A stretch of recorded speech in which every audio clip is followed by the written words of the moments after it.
garantie demandée.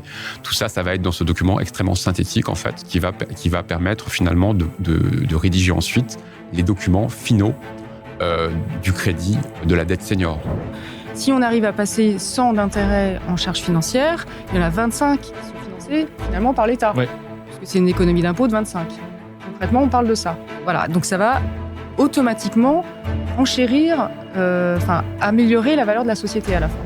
Évidemment, ça c'est un exemple, mais c'est vrai que si vous prenez le contrôle, si une société prend le contrôle d'une autre et que finalement c'est le pire ennemi commercial qui prend ce contrôle de celui qui est votre client, qui est le client de la cible, et là vous avez un risque effectivement qu'il y ait une rupture du contrat. Bien sûr. Et donc là, il faut l'anticiper.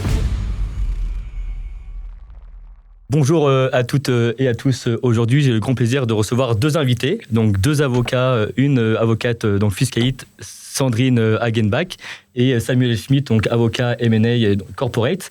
On va parler aujourd'hui de financement d'acquisition d'entreprise. Donc bonjour à tous les deux. Bonjour Eliade. Bonjour Eliade. Un grand merci d'être venu pour parler d'un sujet super intéressant, donc qui est le financement d'acquisition d'entreprise. Donc c'est votre expertise sur la partie juridique, fiscalité corporate. Donc sur les et voilà, moi je sais à quel point c'est important de sécuriser le financement sur ces trois volets-là. Et donc on va parler de tout ça. Mais avant ça, Sandrine, Samuel, est-ce que vous pouvez parler de vous, nous dire ce que vous faites, votre cabinet et un peu votre spécialité pour qu'on puisse comprendre en fait, qu'on comprenne ce pourquoi vous êtes là aujourd'hui. Je vais commencer. Avec plaisir. Bonjour à tous et à toutes. Rebonjour Eliade, merci pour l'invitation. Donc je suis Sandrine Hagenbach, je suis avocate fiscaliste. Ça fait 25 ans maintenant. Ah oui, du vécu. C'est du vécu, voilà. J'ai prêté serment en 2000. Auparavant, j'étais salariée. Je me suis associée en 2007 et j'ai créé le concept Alliage, ou le cabinet Alliage, en 2018. Voilà. Alors moi, mon dada, parce que j'ai aussi un passé dans le cheval. Oui, c'est bon ça, voilà, exactement.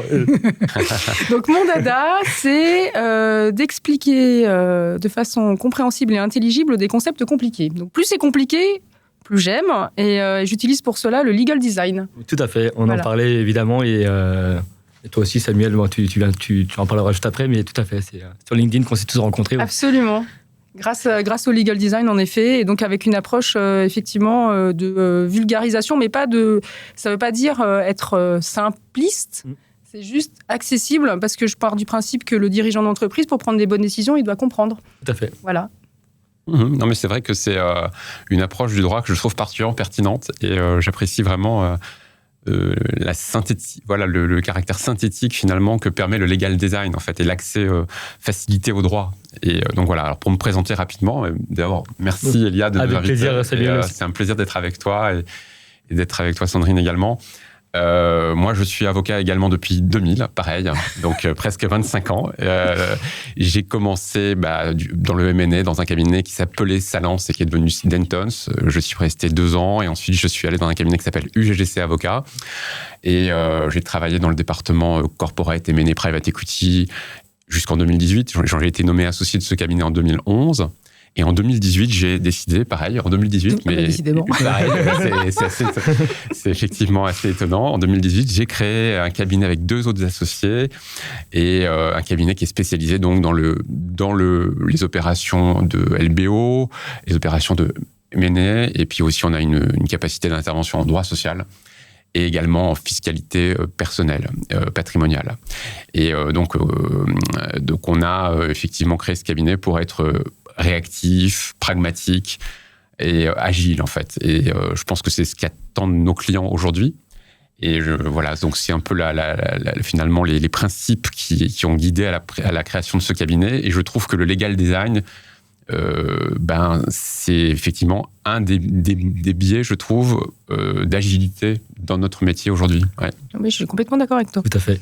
Oui, c'est d'autant plus que vous êtes sur des métiers difficilement peut-être compréhensibles de prime abord, et le fait est que vous arrivez justement à rendre ça simple sans tomber dans la simplification, et c'est la raison pour laquelle j'ai souhaité aussi faire ce podcast avec vous, parce que voilà, on se suit aussi sur LinkedIn, moi j'ai toujours trouvé ça important de rendre les connaissances accessibles, et parce que les dirigeants c'est pas forcément leur métier, donc voilà la raison pour laquelle on se retrouve tous les trois autour de ce podcast pour parler de financement d'acquisition, parce que voilà, c'est votre spécialité, enfin l'une de vos spécialités respectives.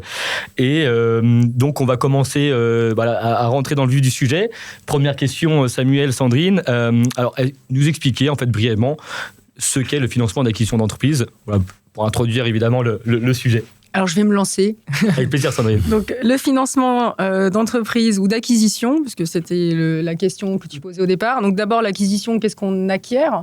Une entreprise ou un actif, et le financement, donc c'est tous les moyens financiers qu'on va avoir à disposition, que le chef d'entreprise va avoir à disposition pour réaliser cette acquisition. Voilà. Non, c'est parfaitement défini. Je pense que c'est de façon synthétique l'ensemble des moyens financiers qu'on va réussir à déployer pour acquérir une cible. Que ce soit une cible dans le cadre d'une opération avec un effet de levier, type LBO, ou de type build-up, une société, un groupe qui veut finalement faire sa croissance par de la croissance externe, et qui va acquérir d'autres sociétés. Et donc, c'est différents biais ou quelqu'un qui veut acheter un particulier, éventuellement, un dirigeant qui voudrait acheter une société. C'est pareil, c'est la même problématique à chaque fois qui va se poser, c'est de savoir comment je vais financer cette acquisition. Et il y a plein de moyens, en fait.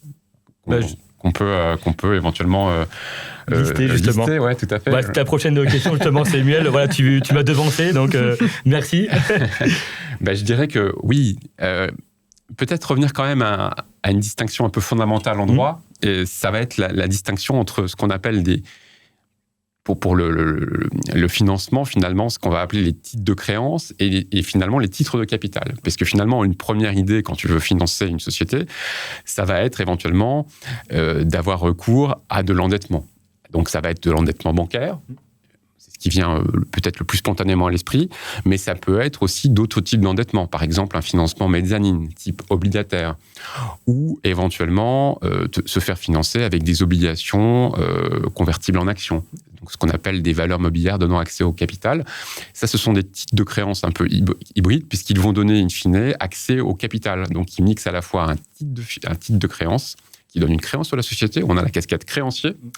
Et puis, vous avez, de l'autre côté, les fonds propres. Et donc là, c'est l'accès au capital. Et donc là, vous allez financer votre acquisition en demandant à des investisseurs de souscrire à une augmentation de capital. Et donc là, vous allez donner à ces investisseurs du capital de votre société. Vous allez leur donner, donc, quelque part, un pouvoir politique. Et donc, c'est vrai que si on essaye de voir un petit peu les grandes distinctions, on a d'un côté le titre de créance, et là, on est sur de l'endettement, et donc quelque chose qui, effectivement, ne va pas diluer votre pouvoir. Donc, vous n'avez pas de dilution de pouvoir, mais vous avez un endettement. Donc, quelque part, dans votre bilan, ça va peser. Et puis, une autre modalité, ça va être finalement le financement par le biais d'un titre de capital, où là, vous n'avez pas de dilution de votre pouvoir. Vous ne donnez pas d'action dans le cadre de cette opération. Mais l'intérêt de l'augmentation de capital, c'est qu'elle n'est pas chère, c'est qu'elle ne coûte rien. C'est quelque part, si elle vous coûtera peut-être des dividendes, mais enfin, vous n'êtes même pas obligé d'en verser. Donc, quelque part, ça va vous donner accès à un financement pour un coût extrêmement réduit. Un coût gratuit, même, en réalité. Et donc, en fait, ce qui est assez extraordinaire dans l'augmentation de capital, c'est que c'est finalement une façon de s'endetter, mais qui vous enrichit, qui enrichit la société, qui va augmenter vos capitaux propres, en réalité, d'un point de vue comptable. Et donc ça, c'est particulièrement intéressant. Donc, il y a l'endettement bancaire, donc avec la dette senior classique, celle qu'on connaît, on va dire, celle que les conseils connaissent pour financer des acquisitions d'entreprises, dette senior, donc quasi fonds propres, donc qui est le mix justement, enfin qui est un mélange entre des dettes et du capital. Donc tu as dit donc mezzanine, obligations convertibles, et ensuite du capital, donc de l'equity directement apporté par les fonds d'investissement. Voilà. Alors après, peut-être quand même aussi, dernière variété, on a quand même qu'il faut pas oublier, c'est la possibilité de faire du crédit vendeur. Tout à fait. Ça peut être quand même une opportunité. Le crédit vendeur, dans certaines opérations, notamment sur des cessions d'actifs, on y reviendra peut-être, mais des cessions de fonds de commerce, c'est quelque chose d'assez classique. Et puis vous avez aussi qui peut être, c'est finalement l'apport en compte courant. Ça va être aussi une des modalités, finalement le prêt par un associé à la société de fonds, ça peut être tout à fait pertinent de financer une acquisition par ce biais-là, partiellement au moins. Merci beaucoup Samuel pour cette belle réponse. Alors, j'imagine que forcément pour obtenir des financements, c'est pas évident. Donc, selon vous, en fait, de par votre expérience, quels sont les défis, les principaux défis auxquels les dirigeants peuvent faire face quand ils cherchent à financer une acquisition d'entreprise ? Alors, en général, le dirigeant, surtout quand il est dans une PME, il n'est pas franchement outillé pour ça. Ouais. Donc, il faut qu'il sache s'entourer. Voilà. Donc, c'est plutôt des défis opérationnels avant d'être juridique. Parce que quand tu dis qu'il est mal entouré, c'est parce qu'il ne sait pas forcément... Pas mal entouré. Il n'est pas entouré. Il n'est pas forcément entouré. Exactement. C'est-à-dire qu'il est partout. Il a un expert comptable. Mais après, il n'a pas forcément un avocat en M&A. Il n'a pas forcément un fiscaliste. Il y pense d'ailleurs pas nécessairement. Ouais. Et en fait, un financement d'acquisition, ça se prépare. Enfin, une acquisition, ça se prépare. Ouais. Le financement, bien évidemment, le corollaire de cette acquisition se prépare. Et pour ça, effectivement, il faut constituer une task force. Ouais. Enfin, en tout cas, c'est ce qu'on conseille fortement. Ah, tout à fait. Ouais. Je conseille aussi. Parce que Samuel aussi, est-ce que tu partages le constat aussi Oui, bien sûr. Non, c'est vrai que le problème majeur de dirigeants de PME, c'est finalement pas forcément d'avoir les ressources internes que ont des grands groupes ou voire des ETI qui sont un peu plus outillés pour ça. Mais même à la dimension d'une ETI, souvent, va manquer finalement l'expertise nécessaire pour mener à bien finalement une opération d'acquisition avec le financement, le corollaire, parce que ça demande finalement quand même pas mal d'expertise pour que ce soit bien réalisé. Et donc là, effectivement, la première étape, ça va être d'essayer de constituer, comme tu le dis, Sandrine, fort justement, une task force, une équipe dédiée avec des professionnels de l'acquisition qui vont aider à structurer et à anticiper les écueils en fait de ce type d'opération.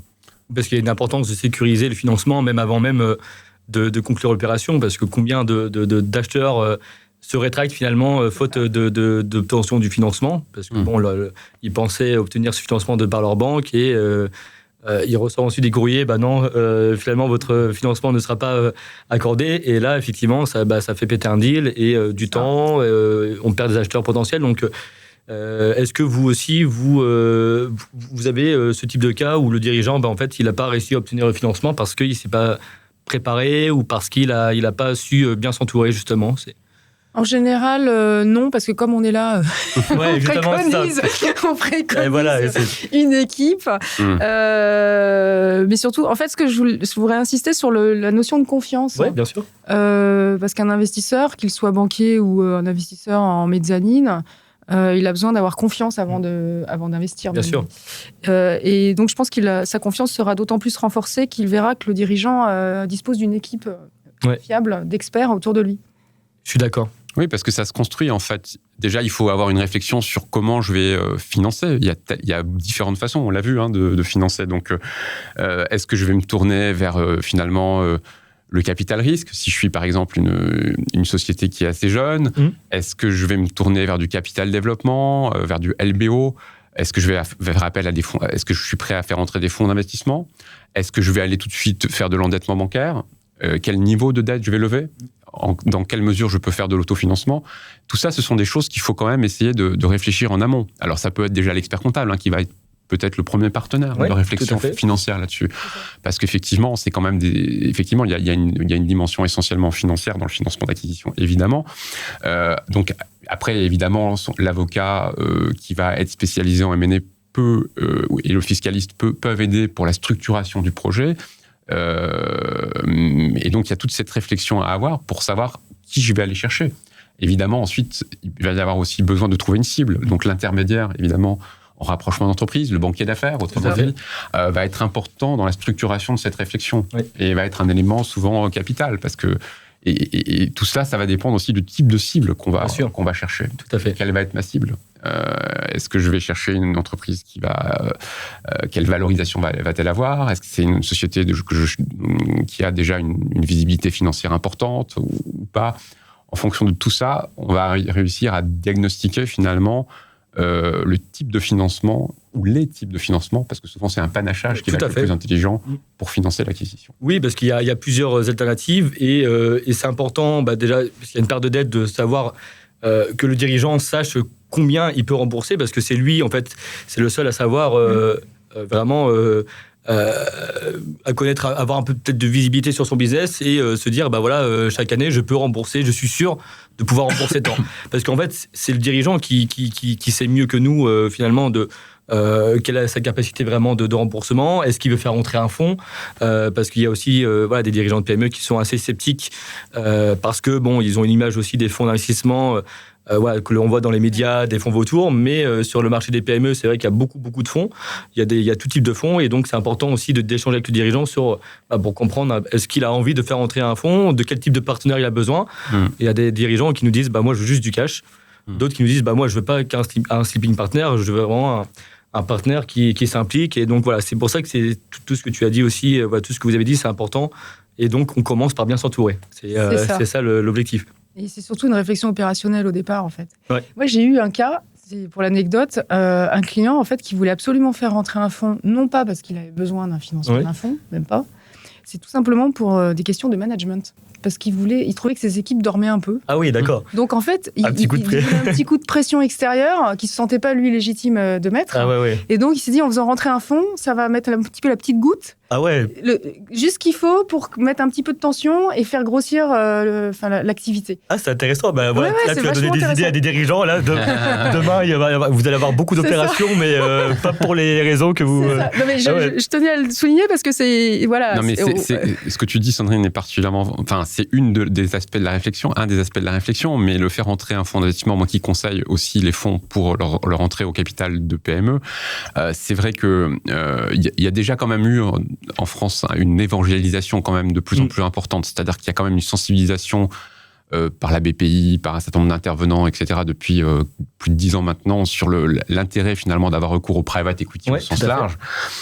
Mais c'est vrai que ça va avoir un impact, c'est pas simplement la finance qui va être recherchée, ça va finalement, on va améliorer le reporting, parce que l'investisseur financier va exiger un certain niveau de reporting, il va y avoir un certain, aussi, il va y avoir des débats, donc on va mettre en place un comité stratégique, on va avoir un BP, ça va forcer la PME à se structurer. Donc déjà, ça va lui permettre éventuellement de faire de la croissance externe, donc, ou de la recherche et développement, typiquement, ça va servir les leviers le financement, c'est 2 leviers essentiels, la R&D et puis la croissance externe. Éventuellement, ça peut être d'autres choses.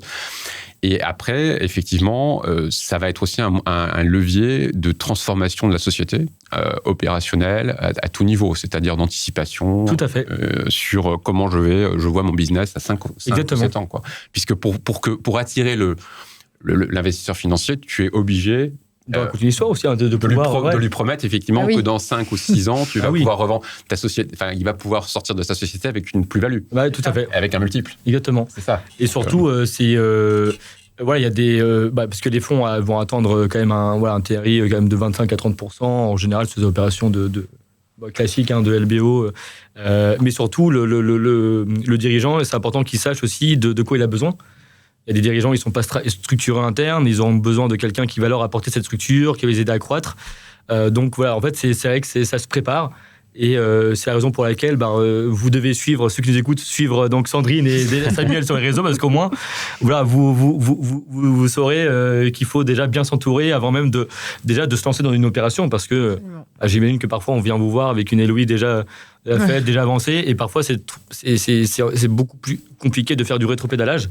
Et ça peut même parfois être deal-breaké, en fait, parce que le dirigeant s'est trop avancé sur la LOI, il a mis des choses qu'il fallait peut-être pas forcément mettre. Et là, vous vous dites, ça peut-être il faut revoir, il faut corriger. Et sauf que l'acheteur ou le vendeur, en face, il va pas être totalement satisfait, ou alors une petite confiance qui va se briser. Mais Donc merci beaucoup. Donc là voilà ça nous a permis de comprendre les défis justement auxquels les dirigeants peuvent faire face quand ils vont chercher un financement ou même quand ils vont chercher une cible. Aujourd'hui, on parle surtout le contexte actuel, donc des conditions économiques, politiques. Quel impact ça a sur les financements d'acquisition parce qu'on voit avec les législatives, on ne sait pas ce qu'il adviendra demain au niveau des marchés financiers, au niveau des taux. Quel est, selon vous, l'impact justement et à quel point le changement économique peut impacter les financements d'acquisition ? Alors, les taux, en 2 mots, augmentent. Les taux, en un mot, se resserrent. Ouais, non, tout ça, pour être plus sérieux. J'aime beaucoup. Ouais, c'est important, c'est pour ça que Sandrine, je l'ai invitée aussi. Voilà. En fait, un renchérissement du financement, tout simplement, puisque effectivement, si les taux d'intérêt augmentent, le coût de l'emprunt augmente aussi. Et donc, ça peut ne pas passer. Voilà. Ça sera plus difficile de lever des fonds dans un contexte de renchérissement des taux que dans un contexte de taux baissier. Vous avez vu, depuis que les taux ont augmenté, ils sont peut-être 4-5%, entre les taux qu'on avait à 0 et 1%, est-ce que vous avez vu de plus en plus de dirigeants qui n'ont pas justement pu obtenir les financements nécessaires à cause de l'augmentation des taux en partie ? Je ne sais pas si c'est l'augmentation des taux, Samuel, tu pourras compléter, mais on a observé quand même un ralentissement des deals depuis le début de l'année. Donc je pense que c'est un contexte général, il n'y a pas que les taux, il y a aussi la confiance économique, dans le flou, etc. Bien sûr, oui, c'est ça. Les gens.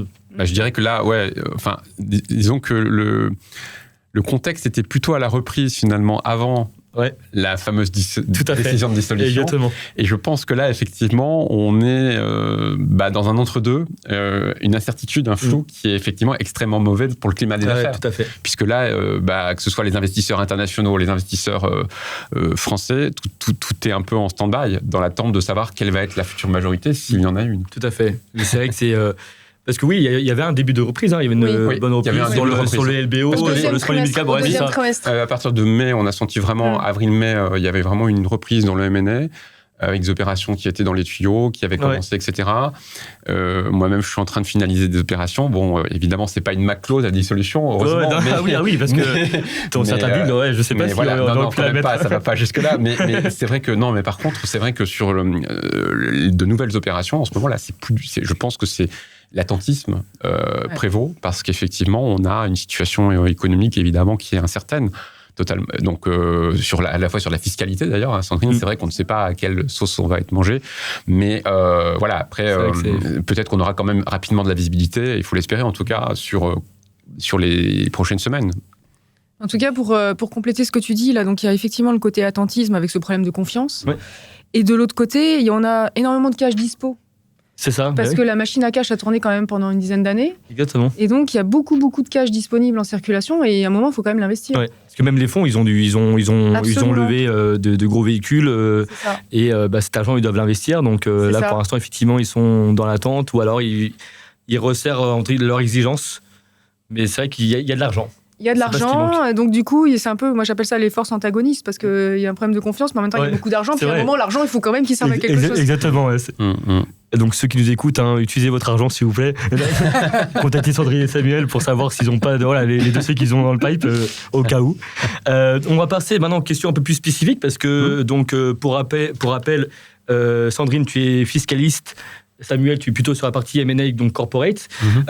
Et donc, c'est vrai que pour les personnes qui n'ont pas forcément l'habitude, c'est toujours très bien d'avoir des avocats qui ont cette double casquette, parce que au moins des avocats qui arrivent à travailler ensemble. Et j'ai l'impression que Sandrine et Samuel, vous avez une bonne façon de travailler. Donc c'est important, parce que un deal, un financement, c'est tout à la fois en fait. Il n'y a pas seulement la partie fiscalité, il n'y a pas seulement la partie M&A, tout est lié. Absolument. Et donc c'est important de travailler avec des avocats qui ont cette compétence et qui arrivent à travailler ensemble. Parce que c'est pas évident sinon. Il y a des opérations qui peuvent ne pas aboutir parce que il y a un travail il y a un manque de communication, chacun ne sait pas forcément où est-ce qu'il doit travailler, donc c'est important. Et c'est pour ça que je vous ai aussi réunis, parce que vous êtes connus sur LinkedIn, en plus sur LinkedIn, et voilà, et au final, vous avez travaillé sur des dossiers ensemble, donc vous avez cette capacité à travailler ensemble. Et donc, on va commencer par toi, Samuel, sur la partie M&A, qui est ta spécialité. Tout à fait. Alors, quelles sont les étapes clés, en fait, dans une structuration d'un financement d'acquisition, que ce soit dette bancaire, dette ou capital, quasi-fonds propres. Comment on structure un financement et c'est quoi les étapes clés ? Les étapes clés, en fait, elles vont dépendre déjà de ce que l'on veut faire, de la cible qu'on va avoir. C'est-à-dire qu'il faut déterminer une cible. Ça va pas être la même chose si on est sur une opération de type avec effet de levier, type LBO, ou si on fait du build-up, de la croissance externe. C'est pas exactement la même structuration ou la même histoire. Typiquement, quand on va être sur une opération avec un effet de levier, comme un LBO, on est obligé, il y a une structure classique, on est obligé de mettre en place une holding d'acquisition, et on a quand même des contraintes comme ça qui font que finalement, on va anticiper effectivement la création d'une holding d'acquisition, et de là va découler effectivement la mécanique du LBO, avec une partie en endettement bancaire, une partie en financement en fonds propres, avec éventuellement un réinvestissement des dirigeants qui sont déjà dans la société, et trouver un fonds qui va finalement investir lui en fonds propres dans la holding d'acquisition. Donc là, c'est des structures classiques de LBO.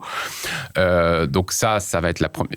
Et inversement, si vous êtes sur du build-up, par exemple de la croissance externe, vous n'avez pas forcément besoin de créer une holding. Et là, la première étape, ça va être de savoir quel va être le montant de la cible, de quel va être votre besoin financier. Dans quelle mesure je vais avoir recours finalement à de l'autofinancement, à de l'endettement bancaire, éventuellement à un fonds d'investissement qui pourrait investir dans mon groupe. La première étape, donc, c'est cette étape de réflexion. Et ensuite, il va y avoir, une fois qu'on a déterminé une cible, et qu'on en a trouvé une, on va essayer de déterminer, d'avoir une lettre d'intention. Ça, c'est sur l'acquisition en tant que telle. Et en parallèle, on va négocier ce qu'on appelle un term sheet bancaire. Si on a décidé de lever de la dette bancaire, on va avoir ce levier bancaire, on va l'obtenir avec un term sheet bancaire qui est un document qui est un peu la même chose que la lettre d'intention, sauf que c'est pour les banques finalement, où on va mettre les principales modalités du financement. Et ça va être le montant de l'emprunt, l'intérêt, les garanties demandées. Tout ça, ça va être dans ce document extrêmement synthétique, en fait, qui va permettre finalement de rédiger ensuite les documents finaux du crédit de la dette senior. Ce qu'on appelle la dette senior. Une dette senior sur une opération d'acquisition, la durée, c'est 7 ans en général. Donc voilà, ça c'est typique. Et une fois qu'on a ces documents préparatoires, lettre d'intention, LOI pour l'acquisition, et éventuellement avec le fonds d'investissement qui va également marquer les principes de son intervention, les modalités de son intervention, en fonds propres, en quasi-fonds propres, avec éventuellement un mix entre des obligations convertibles et des actions. Et puis le term sheet bancaire, on va aller dans la négociation de la documentation définitive, dans les audits, que ce soit pour la banque éventuellement qui va faire des audits, mais également les fonds d'investissement, donc partie audit, réalisation éventuellement de conditions suspensives. Ça peut être de différents ordres, les conditions suspensives. Pour l'acquisition, ça va être justement la condition suspensive éventuellement de financement bancaire. Et le financement bancaire, la condition, ça va être, par exemple, je ne sais pas, il peut y avoir une obligation de céder certains actifs, de reconstituer ses capitaux propres. Enfin, ça peut être tout type de conditions. Et puis, in fine, on arrivera à dernière phase, le closing. Je vais un peu vite, bien sûr, mais c'est où on va déboucler tout ça finalement, où la banque va lever un certain nombre de CPs, ce qu'on appelle les conditions de banquier, qui va vous demander effectivement de donner un certain nombre de documents, de reporting, etc., pour que la banque puisse valider le versement des flux financiers. Et puis vous avez, et puis d'autre côté, le closing avec le fonds d'investissement, si vous êtes en type LBO, où il va y avoir également la signature d'impact d'associés, etc., etc. Tu voulais rajouter quelque chose, Sandrine, ou, non, c'est complet. Donc voilà, c'est très complet. Et donc en fait, le financement va surtout, la structuration du financement va surtout dépendre de la typologie de l'opération. Si c'est une acquisition sèche, on va dire, si c'est une fusion, parce que souvent en fusion, ça va être aussi des échanges de titres avec du financement bancaire. Est-ce que tu vois un financement spécifique par rapport à un type d'opération ? Je ne sais pas, pour les fusions, Est-ce que tu vois seulement un type de financement ou Alors, donc, si le sens de ta question, c'est de savoir sur la fusion, alors déjà, la fusion, effectivement, tu n'as pas de cash, après, c'est un échange de titres, donc tu n'as pas de cash à sortir. Donc après, éventuellement, la fusion va te permettre d'améliorer le bilan consolidé finalement des entités combinées. La fusion va combiner 2 entités. Tu vas avoir une entité A qui va absorber une entité B. Et donc A va grossir structurellement. Elle va pouvoir finalement profiter de cela pour pouvoir lever plus facilement de l'endettement bancaire. Si B avait déjà elle-même une bonne structure financière, on imagine. Mais voilà, donc éventuellement, ça te permet effectivement d'améliorer ta capacité d'emprunt pour faire de la croissance externe. Après, en tant que tel, la fusion, l'intérêt de la fusion, c'est un paiement en papier, quoi. C'est du titre. Donc, tu n'as pas forcément besoin de financement, de flux financiers là-dessus pour réaliser ton opération. D'autres types, effectivement, c'est vrai que j'ai parlé du LBO, j'ai parlé de la croissance externe, j'ai parlé essentiellement de la croissance par acquisition de titres de société. Ouais. Il y a une autre opération qui existe, c'est tout ce qui est acquisition de fonds de commerce ou d'actifs. Mais en fait, en général, en France, en tout cas, en droit français, ça va être souvent structuré parce qu'il y a une clientèle sous-jacente sous le biais d'une acquisition de fonds de commerce. Et là, tu vas effectivement devoir... il y a toujours besoin d'un financement. L'intérêt la différence, effectivement, qu'on peut voir entre les deux, entre le financement d'une acquisition de titres et d'une acquisition de fonds, c'est que dans le fonds de commerce, tu vas avoir un transfert très limité des passifs. C'est-à-dire qu'en fait, dans le fonds de commerce, tu n'acquiers quasiment que de l'actif. Alors évidemment, tu as quand même un peu de passif, entre guillemets, par exemple les salariés qui sont affectés. Donc là, c'est effectivement les contrats de travail, tu vas les reprendre, donc tu as une partie de passif quand même. Tu as l'exécution des contrats en cours aussi. Donc tu as effectivement... Mais tu vas avoir une vision quand même assez précise de tes passifs. Donc comme tu n'acquiers que des actifs, déjà, tu vas être plus en sécurité. Et donc là, par rapport à ton financement d'acquisition, ça peut présenter un intérêt. La deuxième intérêt aussi de l'acquisition de fonds de commerce, c'est que tu vas avoir une possibilité de nantir le fonds. C'est-à-dire que tu vas avoir, par exemple, la possibilité, si tu vas avoir un paiement à terme, tu vas payer ton acquisition de fonds de commerce, tu vas la payer à terme, tu vas avoir un paiement à terme, échelonné par exemple, et là, tu vas pouvoir bénéficier, ton vendeur va pouvoir bénéficier d'un nantissement sur le fonds. Et qu'effectivement, ça va te permettre d'utiliser le crédit vendeur de façon plus facile peut-être que sur une garantie. Sur les titres, par exemple, on a quand même en France un article L225-216. Bien joué. Bien joué. C'est classe, ça a toujours rêvé de pouvoir sortir ça en soirée ou autre. Et donc cet article L225-216, il est un petit peu ennuyeux pour tout ce qui est opération d'acquisition de titres, parce qu'il interdit finalement à une société de donner des garanties sur l'acquisition de ses propres titres. Ouais. Et donc, on est un peu ennuyé en tant que praticien avec ça. Il faut toujours garder ça en tête. Parce que rapidement, la tentation peut être grande rapidement de demander à la société de garantir. Alors, on n'a pas ce problème sur la cession de fonds de commerce, mais on l'a sur des acquisitions sur les acquisitions de titres. Tu peux avoir cette problématique. C'est d'ailleurs en partie à cause de cela qu'on utilise la holding d'acquisition dans les opérations avec effet de levier. On tourne exactement. Parce que là, on va pouvoir donner les titres de la cible, la holding va donner les titres de la cible en garantie à la banque. Alors que si on était sur la cible directement, ça ne serait pas possible. Donc c'est une façon un peu contournée finalement, puisqu'on a une lecture un peu stricte de ce texte, mais je veux dire, elle est validée par la Cour de cassation, c'est pas quand même... Voilà. Mais cette lecture stricte nous permet quand même de contourner cette interdiction qui nous est posée par article L225-216 du Code de commerce. Bravo, bien joué. J'allais te reposer la question pour savoir si tu avais bien retenu. C'est très intéressant, Samuel. Et donc, tu as parlé, parce que dès qu'on parle de dette, on parle très souvent de risque financier. Parce que le poids de la dette, si elle est mal structurée, mal calibrée, ça peut être un gros poids pour l'entreprise. Mais il y a aussi, et tu viens de le parler avec l'article, je veux pas le... Alors, l'article dont tu viens de parler, donc qui empêche qui ne permet pas à une entreprise de garantir financement avec ses propres titres. Oui. Donc, il y a des risques juridiques. Quels sont en fait les principaux risques juridiques qui existent quand une entreprise elle veut financer une acquisition d'entreprise?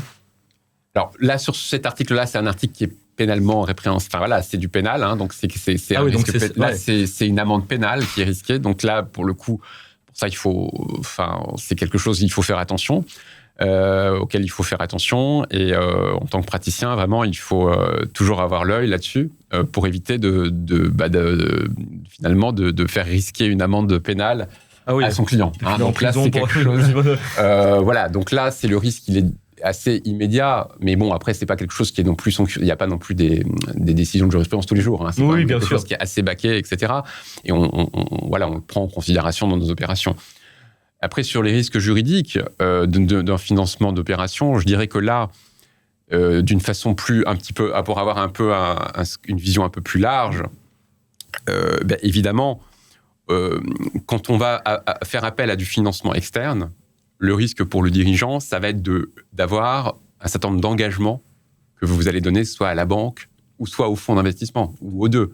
C'est-à-dire quand, par exemple, pour prendre un exemple typique du LBO, la société sous LBO, elle va signer à la fois avec le fonds et aussi avec, par exemple, et avec la banque, si le fonds investit par le biais d'obligations convertibles en actions, et dans la banque avec le contrat de crédit dette senior, vous allez avoir un certain nombre d'engagements de ne pas faire, de faire du reporting, de respecter certains ratios financiers. Et donc, ça va amener quelque part à une limitation de votre capacité de gestion. Et notre rôle, quand on conseille le dirigeant, ça va être quand même d'arriver à ce que cette limitation soit pas trop importante. Et donc d'arriver à négocier avec la banque et avec le fonds une marge de manœuvre suffisante pour que le dirigeant d'entreprise puisse quand même continuer sa gestion de façon relativement libre. Évidemment que les gros investissements, les grosses croissances externes vont devoir être validées par le fonds ou par la banque. Mais il faut qu'il y ait certaines limites. Et ça va être partie de notre rôle d'avocat pour négocier ça au mieux avec les avocats des banquiers et avec l'avocat des fonds. Donc limiter les garanties, parce que là, donc les covenants, les engagements à faire, de ne pas faire, ça fait partie des garanties, parce que très souvent aussi, dès qu'on parle de garantie, on pense caution personnelle, on pense à d'autres, des nantissements, etc. Mais il y a aussi les banques, les fonds se protègent par le biais de ces formes de garanties. Est-ce que tu peux nous parler des principales garanties peut-être qui existent, entre guillemets, dès qu'on veut se faire financer une acquisition, et parce qu'il y a caution personnelle, donc très souvent c'est nantissement aussi peut-être de certains contrats, de contrats d'assurance vie. Oui, tu vas avoir par exemple, tu vas avoir une délégation de l'assurance homme clé, par exemple, en faveur de la banque. Tu vas avoir éventuellement une demande de bloquer les comptes courants. Donc, tu vas devoir bloquer les comptes courants pendant un certain temps pour rassurer la banque. Éventuellement, les cautions. Mais après ça, les cautions, ça va être typiquement, ça va être vraiment sur de l'endettement bancaire, pas forcément sur un crédit bancaire syndiqué, par exemple, type LBO. On va pas forcément demander la caution là, sur ce type d'opération. Ça va plus être sur des opérations plus petites. Oui. Où là, effectivement, on va demander aux dirigeants d'entreprise pour obtenir un financement de donner une caution personnelle. Ce qui est effectivement là, très engageant, quoi. Et donc, là-dessus, ça fait partie. Après, il y a effectivement tout ce qui est nantissement sur le fonds de commerce que vous allez parfois devoir donner à la banque et éventuellement aussi à l'obligataire, qui peut aussi demander le fonds qui va être donné, le fonds, par exemple, Metzner, qui va donner qui va souscrire à des obligations simples ou convertibles de la société, va parfois demander aussi des garanties en plus de ces obligations. Donc, c'est pas que le banquier qui est en position de demander des garanties, des nantissements sur le fonds de commerce, nantissements sur titre, nantissement sur outillage. Enfin, voilà, il y a toute une gamme, bien effectivement. Et puis, vous avez aussi, peut-être quand même quelque chose aussi, une délégation sur la garantie d'actifs et de passifs. Ouais. C'est-à-dire que dans les opérations d'acquisition, souvent, quasiment à 100%, on va avoir une garantie d'actifs et de passifs qui va être demandée par l'acquéreur auprès du vendeur. Et ce qui va se passer, c'est que la banque va demander à ce que l'indemnisation, au lieu d'aller vers la société, elle va être donnée finalement, elle va bénéficier à la banque dans un mécanisme de délégation. Oui. Et donc, ça fait partie aussi des garanties qui sont classiques dans ce type d'opération quand une banque intervient en dette senior, notamment sur un LBO. Donc toi, Samuel, ton rôle aussi, au-delà d'expliquer toutes les formes de garantie qui existent à un dirigeant. Ton rôle aussi, Sandrine, hein, et d'ailleurs on va bientôt venir à ta partie fiscalité. Donc toi, ton rôle en fait, c'est de limiter justement ces garanties pour que le dirigeant justement il puisse avoir aussi une marge de manœuvre et donc de négocier ces différentes garanties auprès des fonds et auprès des banques pour pas non plus mettre peut-être trop de pression sur le poids des dirigeants. Oui. Après, il y a quand même des market practice. Hein, bien sûr. C'est-à-dire que on peut pas non plus demander à un banquier de faire abstraction de ce qui se fait sur la place de Comment Paris. ça, vous voulez nantir les titres? Ah, c'est pas d'accord. Voilà. Donc à un moment donné, on est quand même obligé. Non, et la marge de manœuvre après, ça va pas être tant sur les garanties. Je pense que ça va être surtout sur le niveau des engagements de faire, de ne pas faire, sur finalement la flexibilité est-ce que à partir de quel niveau je vais devoir retourner devant la banque ou devant le fonds pour finalement demander son aval. Là, il y a quand même de la marge de manœuvre. Là, il y a quand même un vrai pouvoir de négociation. Après, sur le fait de devoir donner certaines garanties sur les titres ou sur le fonds de commerce ou sur... là, on est sur quand même des market practices dont il est difficile finalement de faire abstraction aujourd'hui. En tout cas. Je comprends, et surtout par rapport aussi aux conditions économiques, parfois on a moins de pouvoir de négociation, ou on n'est pas en mesure de le faire, du moins. Après, c'est vrai que si vous avez une société qui est hyper bénéficiaire, etc., mais en général, quand même, si vous êtes amené à faire l'opération avec effet de levier, vous avez quand même une certaine... Elle dépend quand même, si on parle du LBO, alors évidemment, on sélectionne la cible pour qu'elle ait un seuil de rentabilité et une visibilité... on a une visibilité sur le fait qu'elle puisse rembourser l'emprunt avec ses dividendes, mais enfin, il y a quand même toujours une incertitude là-dessus. Bien sûr. Et donc, de facto, c'est vrai qu'il y a quand même forcément des garanties qui sont données dans ce type d'opération avec effet de levier, puisque on ne sait jamais. Il y a toujours un risque que finalement la société traverse un trou d'air, ne puisse plus verser les dividendes nécessaires au remboursement de l'emprunt. Donc, c'est quand même une opération qui, dans une certaine mesure, présente un risque pour le banquier. Hein. C'est pour ça d'ailleurs que sur des opérations de taille, dès qu'elles sont un peu significatives, vous avez une syndication qui est organisée entre les banques pour finalement que chacun prenne sa part de risque de façon collective. Exactement. Et qui permet d'avoir aussi des montants plus importants, donc avec ce qu'on appelle un pool bancaire. Exactement. Donc dès qu'on parle d'acquisition d'entreprise, même de cession, inversement, on parle aussi de changement de contrôle. Donc il y a des clauses de changement de contrôle. À quel point ces clauses-là peuvent impacter le financement d'acquisition d'entreprise? Alors, je dirais qu'il faut avoir... les clauses de changement de contrôle, c'est finalement un audit qu'il faut faire au préalable, hein, quand vous avez une cible, parce que il y a les clauses de changement de contrôle, peut-être pour rappeler un peu ce que c'est. Oui, bien sûr. Finalement, ça va être les clauses qui vont permettre à celui qui a contracté, si votre société change de contrôle, de mettre fin au contrat, de le résilier de façon anticipée. Hein, donc, c'est quelque chose qui peut être assez brutal. Et donc, c'est pour ça que, classiquement, hein, en M&A, dès qu'on est quand on fait des audits, ça fait partie des premières choses qu'on regarde dans les contrats significatifs. Ça va être à la fois les contrats commerciaux, contrats fournisseurs, mais également, évidemment, les contrats bancaires. Les contrats bancaires, dans pratiquement 100% des cas, il va y avoir une clause de changement de contrôle, c'est-à-dire qui va permettre l'exigibilité anticipée du crédit.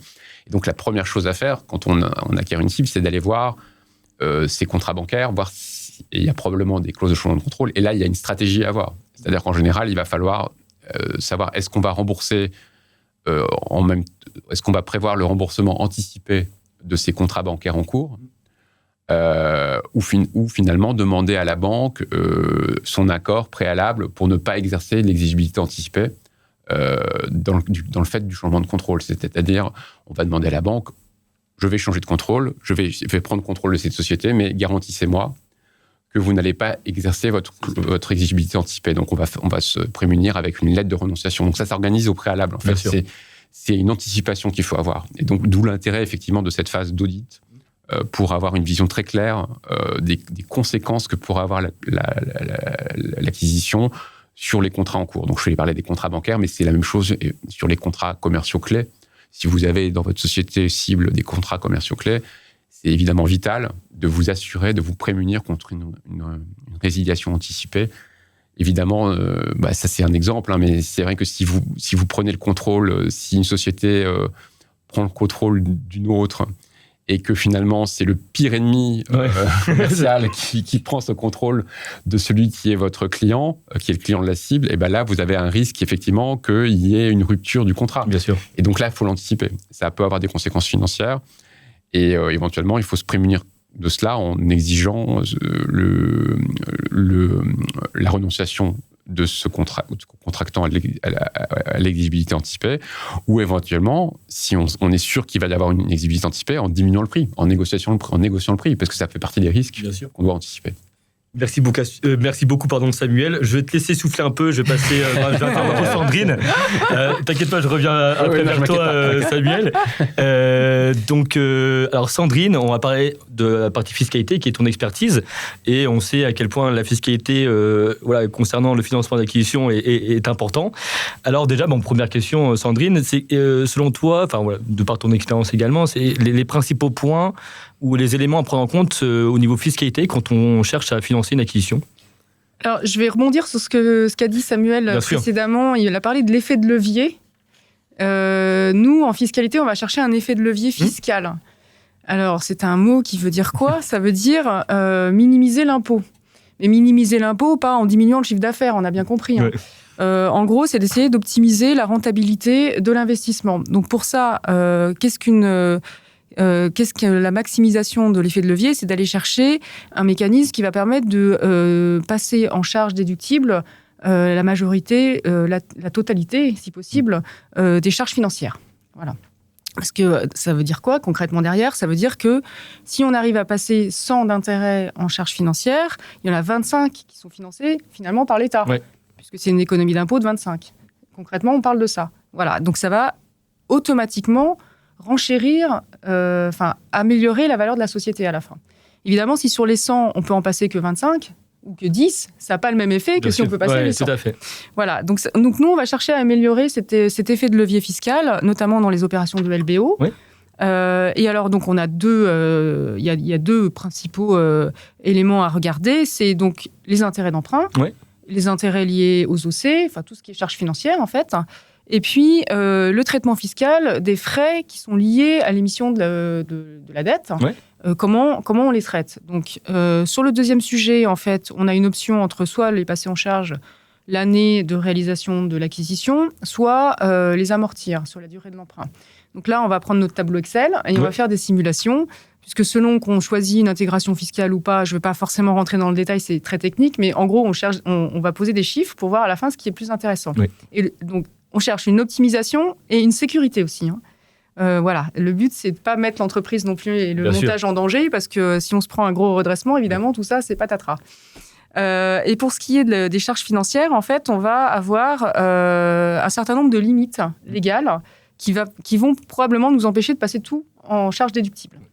Ça serait trop beau aussi. Sinon, ce serait trop beau, voilà.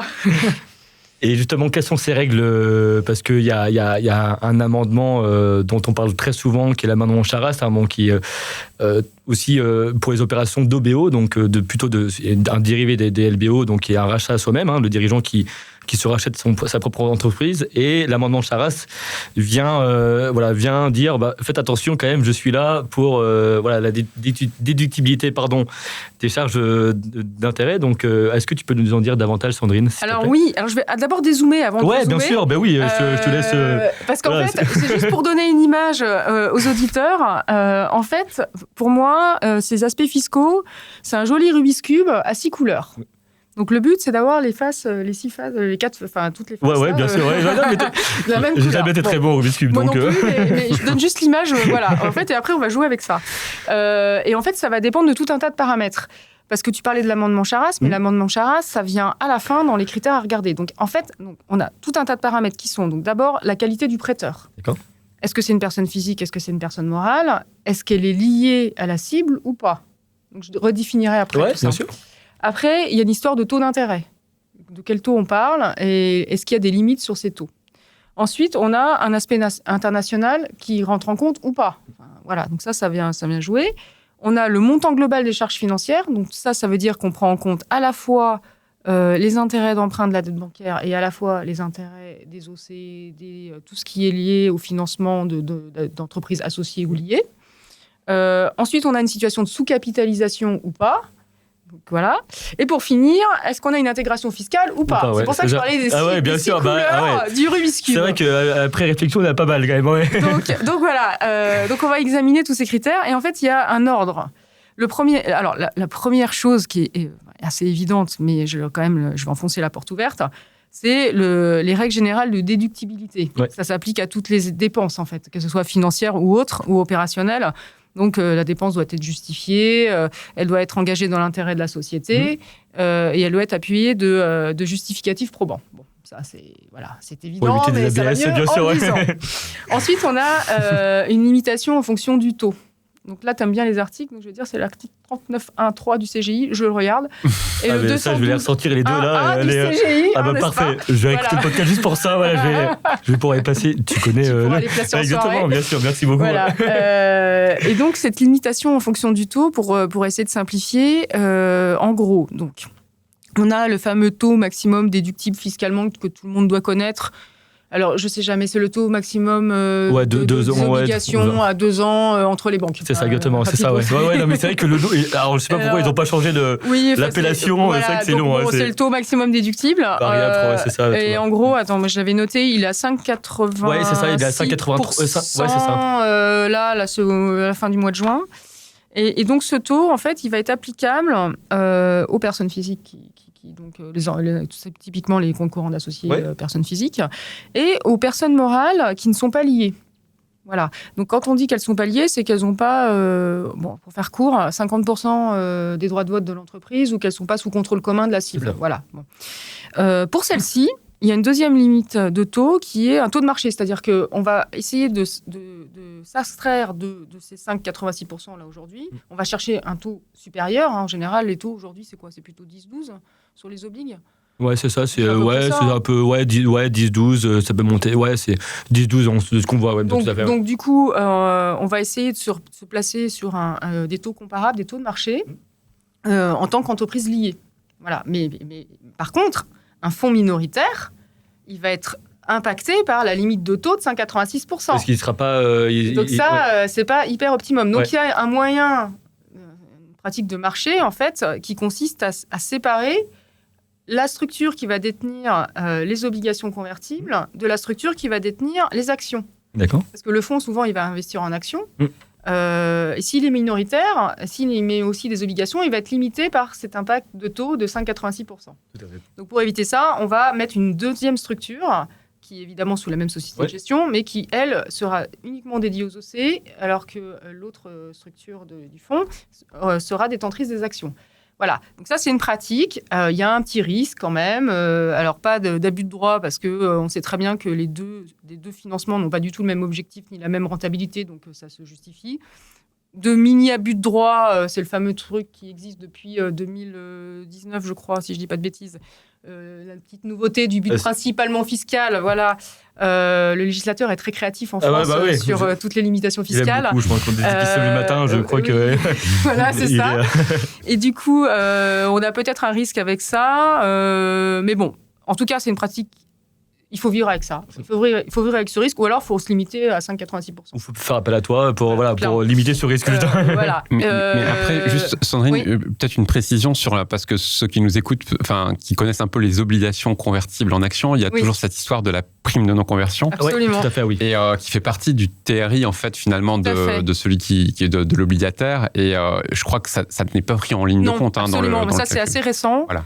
Je crois que effectivement, exactement. Absolument. Ouais, tout à fait. En fait, le point vient d'être tranché. Il y avait toute une discussion. Est-ce qu'on le prend en compte ou pas? Parce que malgré tout, ça peut quand même impacter. Bien sûr. Potentiellement sur le montant. Il y a 3 points en général. C'est même un peu plus. En tout cas, sur les opérations, c'est même quasiment plus que l'intérêt. Voilà. Et ce n'est pas pris en compte dans cette limitation. Donc là, c'est particulièrement intéressant de le noter parce qu'effectivement, ça fait partie du TRI, de l'économie globale, souvent, d'anticiper que les OC ne vont pas être convertis. Bon, ça, mais bien sûr. Effectivement, voilà. Donc voilà. Donc on a ça. Et alors, pour les entreprises liées qui ont droit à ce taux de marché, alors il se trouve que l'administration fiscale, elle a publié des lignes directrices pour donner des idées de comparables. Enfin, qu'est-ce qu'on peut donner des idées en fait? Qu'est-ce qu'on peut amener comme preuve? Parce que nous, contribuables, nous, entreprises, c'est à nous de démontrer qu'on est sur un taux de marché. Oui. Donc c'est moi, entreprise, qui donc paye ses charges financières, qui sont obligés de dire non, mais en fait, l'OC, elle est bien un taux de marché. Donc là, il y a des comparables, il y a notamment des primes de risque. Enfin voilà, c'est des outils classiques dans le financement. L'administration fiscale a fait des fiches qui sont assez claires. Après, c'est toujours un problème de preuve et c'est un problème de... on se bat sur les taux, évidemment. Voilà, un petit peu de ci, un petit peu de ça. Mais bon, et donc, c'est important d'avoir un dossier très documenté, d'avoir des comparables, qui sont des vrais comparables, pas des... De copains, quelque chose qu'on peut justifier. Pas des torchons et des serviettes. Essayer de... mais l'important, quand on se réfère au taux de marché, c'est d'avoir vraiment un dossier documenté en amont. Donc, ça se travaille. D'accord. Voilà, d'aller chercher des comparables, éventuellement d'autres offres. Donc je vais assez vite parce qu'on pourrait y passer des heures. Ah ouais, non, mais je sais à quel point le sujet aussi est complexe et on peut évidemment en parler... Alors après, on a une troisième limitation, c'est tout ce qui est volet international. Oui. Bon, alors moi, je ne suis pas une spécialiste de la fiscalité internationale. Ce que je peux simplement vous dire, c'est qu'il y a des dispositifs qu'on appelle anti-hybrides qui existent. Et c'est quoi le schéma ? C'est d'éviter qu'on puisse gagner sur tous les tableaux. C'est comme d'habitude. Genre, on déduit en France, on n'est pas imposé dans le pays d'accueil. Ah, bah oui. Ça peut être un exemple. Voilà. C'est très trivial, mais n'empêche que ça fait partie de ces dispositifs anti-hybrides. Donc, on a des limitations à ce niveau-là. Et on a également des obligations déclaratives avec ce fameux dispositif DAC6. Ouais, je veux bien, effectivement, que tu en parles, parce que c'est vrai que je sais pas si les gens... Non, mais ça, c'est assez récent. Ça vient de l'Union européenne. Et en fait, c'est des obligations déclaratives quand on est face à des schémas considérés comme étant à risque agressif, selon le terme consacré. Agressif, ça veut dire quoi ? Ça veut dire qu'on est super fort en fiscalité. D'accord, c'est par rapport à ça, d'accord, ok. Ouais, et donc, en fait, c'est pareil. Il y a tout un tas de critères. Donc, il y a des voyants. Et si jamais le voyant s'allume, il y a une obligation de déclarer à l'administration fiscale le mécanisme. Ah oui, d'accord. Donc, voilà. Donc, ça, c'est pour par l'avocat, hein. Oui, c'est ça. Par l'avocat, ouais. C'est ça, absolument. Et donc là, c'est une obligation déclarative qui n'est pas le dispositif anti-hybride, qui, lui, est un mécanisme qui vise à empêcher soit la double déduction, soit la non-double imposition, enfin bref, tous les schémas qui peuvent optimiser les différences des taux d'imposition entre les différents pays, etc. Voilà, donc ça, c'est pour l'aspect international. Après, on a en quatrième, parce qu'on passe tous ces critères les uns après les autres, en quatrième, on a la limitation générale sur les charges financières nettes, où là, on prend tout en compte, y compris les intérêts de l'emprunt bancaire. Parce que quand on parle de charges financières nettes, en fait, qu'est-ce que ça inclut en fait ? Qu'est-ce qui, quand on est net, est-ce que... Alors, c'est assez compliqué, mais en gros, pour faire simple... essayer de faire le plus simple possible, c'est tout ce qui est lié à l'endettement, mais que ça soit en provenance d'entreprises liées ou de banques ou de tiers, enfin ce qu'on veut. D'accord. Donc en gros c'est ça, on prend toute la charge. Bon, après il y a des retraitements, mais voilà, enfin grosso modo c'est ça.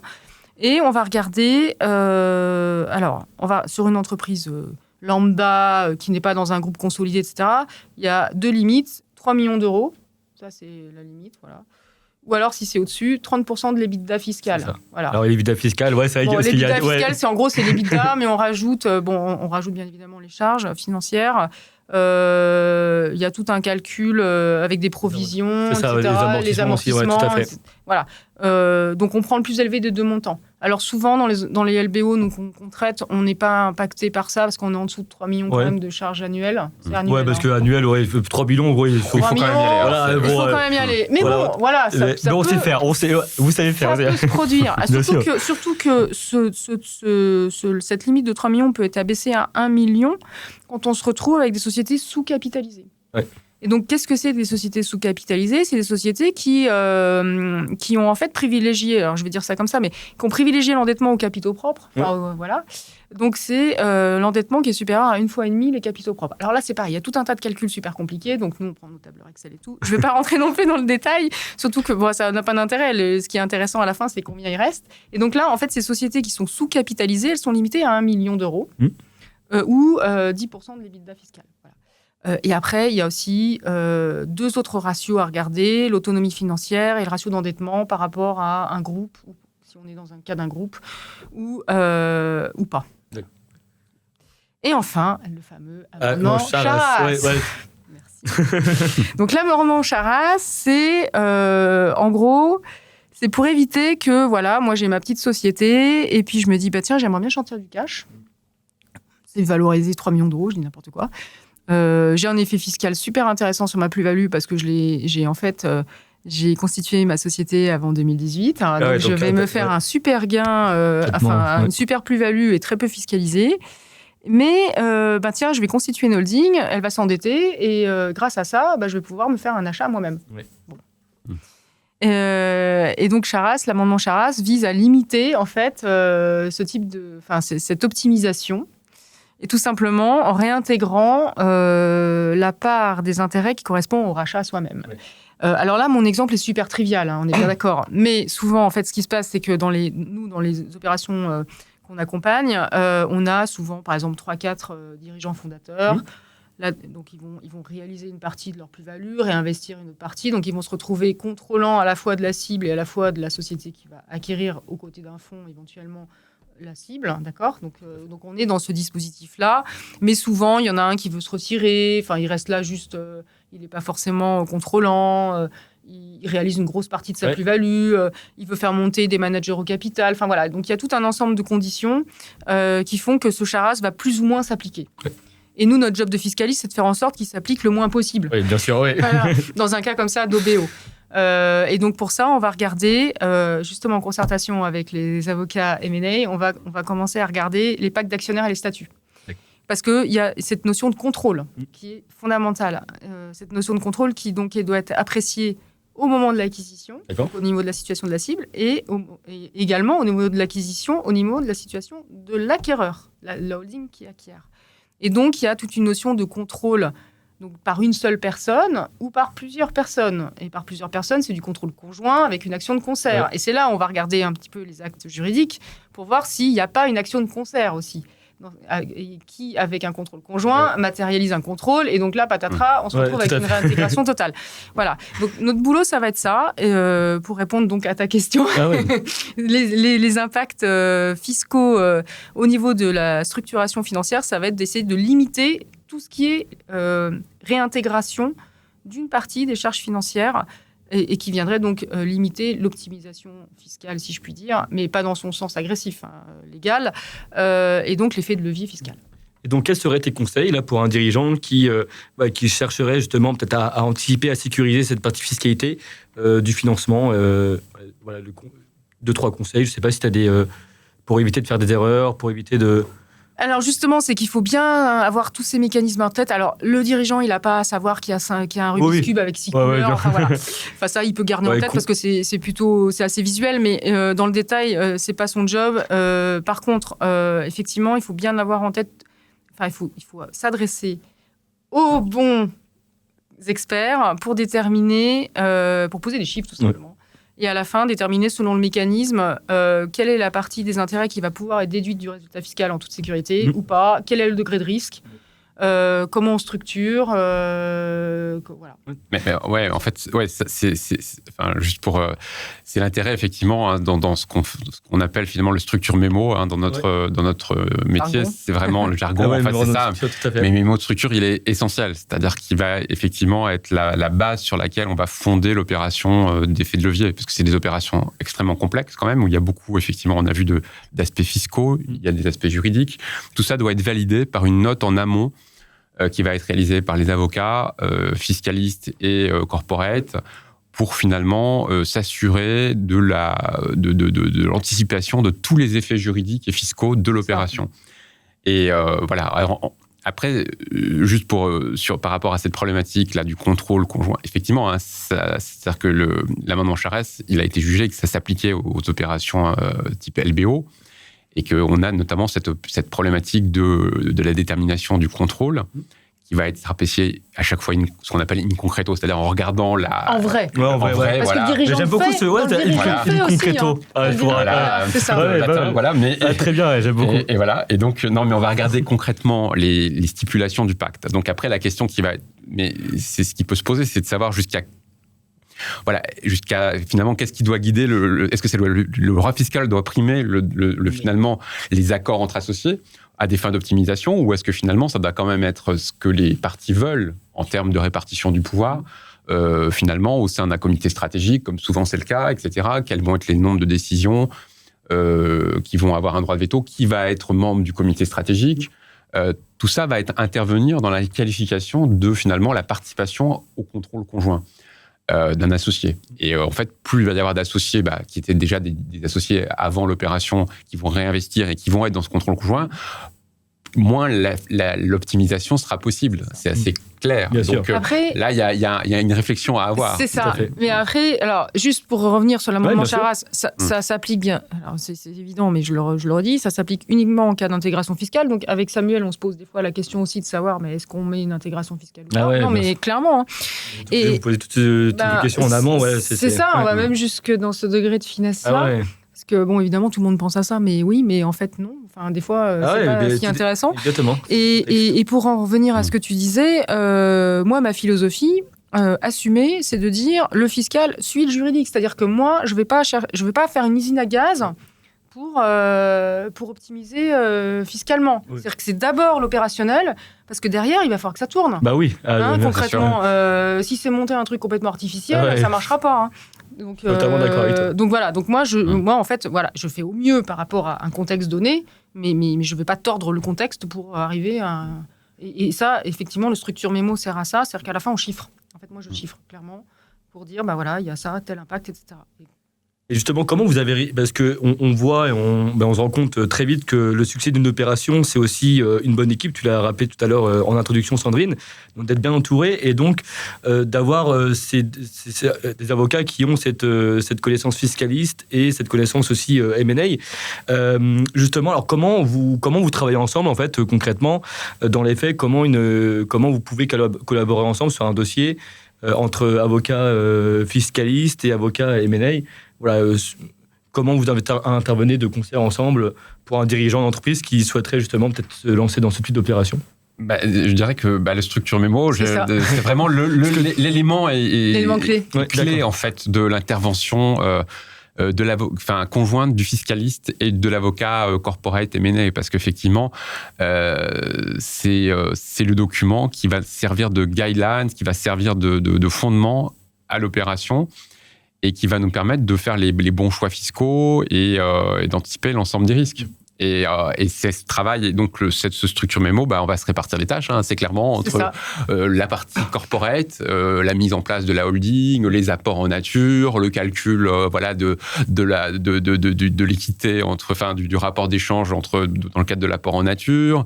Donc tu as ce côté un peu juridique, et puis il va y avoir les aspects fiscaux. Et donc tout ça doit être anticipé. Mais souvent dans cette opération, vous avez aussi va rentrer en ligne de compte le management de package, etc. Donc tout doit être bien validé. Donc c'est des documents qui font qui sont quand même assez longs.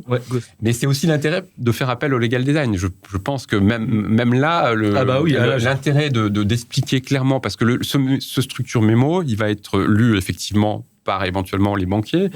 Mais également le dirigeant. Et d'arriver à lui expliquer de façon simple ce qu'on vient d'expliquer, mais parce qu'on n'a pas de schéma. On pourrait faire des schémas, mais d'expliquer sous forme imagée des concepts assez compliqués, ça prend vraiment tout son sens, je trouve.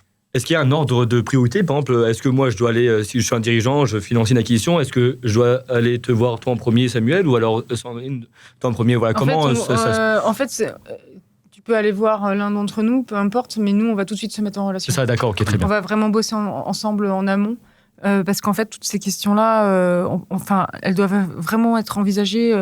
J'aime pas trop ce mot parce que tout le monde le dit, mais c'est vision 360 quand même. Il y a le juridique, l'opérationnel, le financier, le fiscal, tout ça. Donc nous aussi, on bosse avec les intermédiaires. Bien sûr.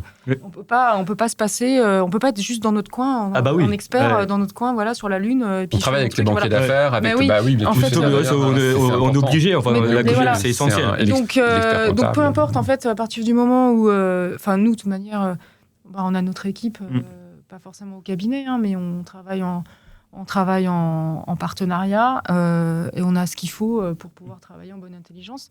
et assurer donc la sécurité et l'efficacité du système. Voilà. Parce que c'est quoi les principaux défis auxquels vous faites face quand vous collaborez ensemble, que ce soit entre tous les deux, ou même Sandrine, toi avec un autre avocat, je sais pas, M&A, et toi inversement, est-ce que vous rencontrez très souvent, peut-être parfois les mêmes défis, les mêmes problématiques, après vous les surmontez, mais voilà, quels seraient peut-être ces défis auxquels vous faites face parfois? Le niveau d'information. Ah ouais.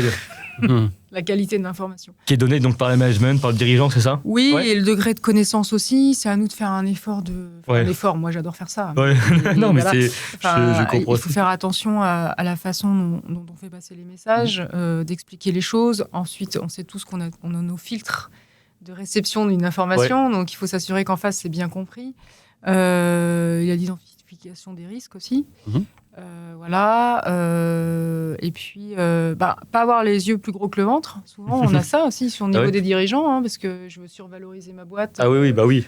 Et faire attention parce que derrière, ça peut entraîner, si ça se passe mal, une liquidation. Voilà, ça s'est déjà vu. Ouais.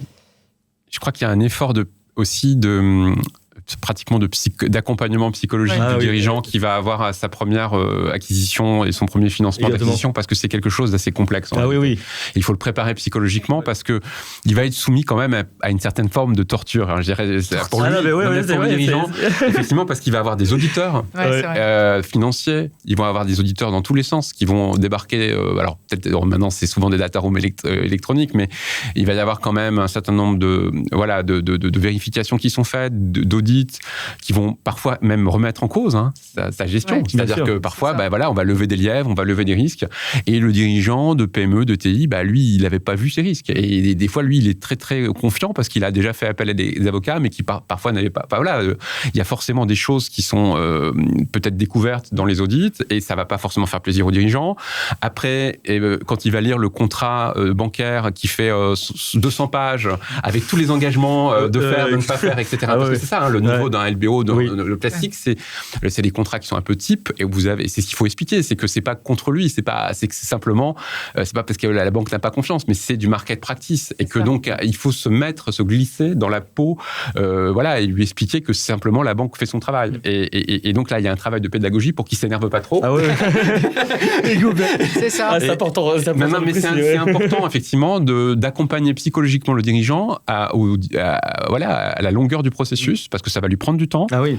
Ça va lui prendre du temps, ça va lui prendre des équipes, et voilà. Et il y aura peut-être des remises en cause sur certaines choses dans sa façon de gérer.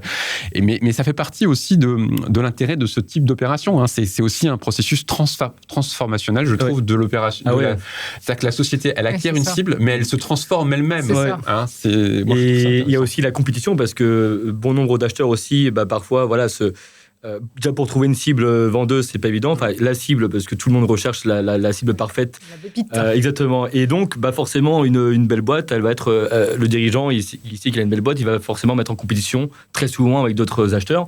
Et donc, le dirigeant, il va se retrouver face à des acheteurs industriels qui ont soit beaucoup plus de moyens financiers, peut-être qui ont un meilleur feeling. Et donc, au-delà déjà de trouver financement, d'être sous pression pour savoir est-ce que je vais réussir à payer cette cible, ou est-ce que l'intégration va bien se faire, il y a aussi le fait de devoir surenchérir. Et des fois, il y a des dirigeants qui nous disent non, là on est en shortlist, mais là le premier acheteur il va proposer une offre à 30% plus élevée que la mienne.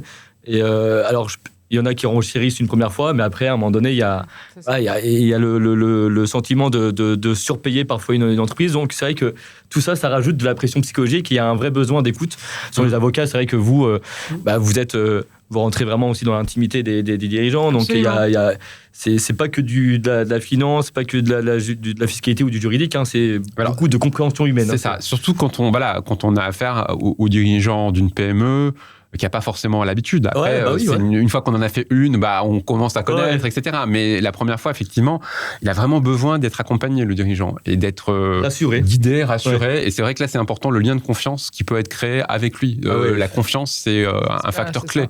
Surtout les jours qui précèdent le closing, en général, c'est là où le dirigeant a besoin d'être rassuré, parce que parfois... quand on revient sur certains points, on a besoin de tel documents, et donc le dirigeant il se dit mais est-ce que ça va se faire, est-ce que ça va pas se faire. Donc c'est vrai que le dirigeant, lui, ce qu'il veut, c'est surtout, s'il vend, il va avoir l'argent sur son compte et savoir combien il va toucher en cash net. En fait, c'est vrai, il veut savoir, je pense, peu de choses, mais il a besoin de comprendre pourquoi c'est fait. Donc c'est vrai que voilà, le fait de travailler en binôme avec des avocats qui communiquent bien, c'est très important, et parce qu'on voit parfois, je sais pas de votre côté aussi, des deals parfois qui échouent malheureusement, voilà, problème de communication ou mésentente, parfois même entre deux conseils qui ont le même client, le dirigeant, mais voilà, parfois... Vaut mieux éviter ça quand même. Ouais, je suis entièrement d'accord avec toi, mais voilà, c'est pour ça que c'est important de montrer aussi aux dirigeants qu'il faut travailler en binôme avec des avocats qui ont ces compétences fiscales et juridiques, et surtout voilà, des avocats qui s'entendent bien aussi, donc tant qu'à faire, c'est important. Est-ce que point aussi, bien sûr, que je voulais ajouter, c'est nous, en fait, les avocats, on démine le terrain. Parce qu'en fait, on va prendre en face de nous les confrères qui sont les avocats des banques et des fonds. Et en fait, on va discuter avec eux, donc dans notre jargon technique, etc. Mais le dirigeant, en fait, on peut lui épargner cette partie-là, parce que nous, en fait, on va représenter ses intérêts. Donc, j'appelle ça du déminage de terrain, en fait. Ça va déjà le rassurer également. Il n'a pas à se taper toutes les conversations. C'est vous qui vous sacrifiez pour... sacrifier, c'est notre boulot. C'est notre job. C'est notre job. Mais voilà, le déminage de terrain, c'est important de le souligner aussi, parce que c'est un aspect qui n'est pas visible. C'est l'aspect l'iceberg, là, c'est tout en dessous. C'est énorme. Je suis entièrement d'accord, bien sûr.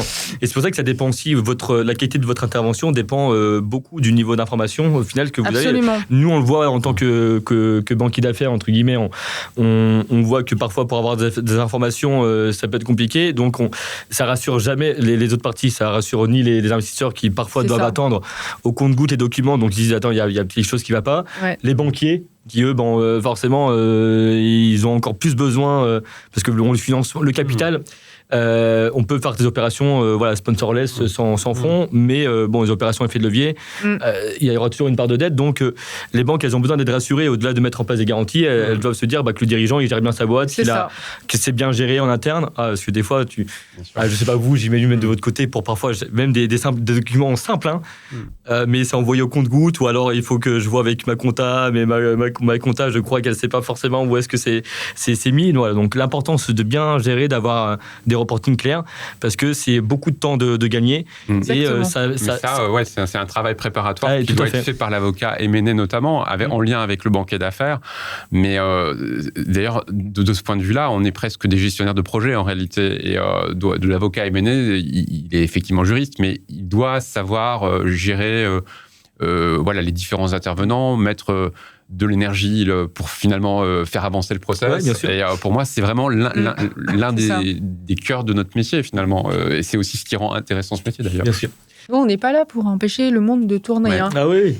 Non, parce que souvent on a l'effet, les dirigeants peuvent avoir l'image du juriste, donc avocat juriste, comme des empêcheurs de tourner en rond. Oui, trop rigide. Non, on n'est pas là pour ça en fait. On est vraiment là pour défendre les intérêts du client.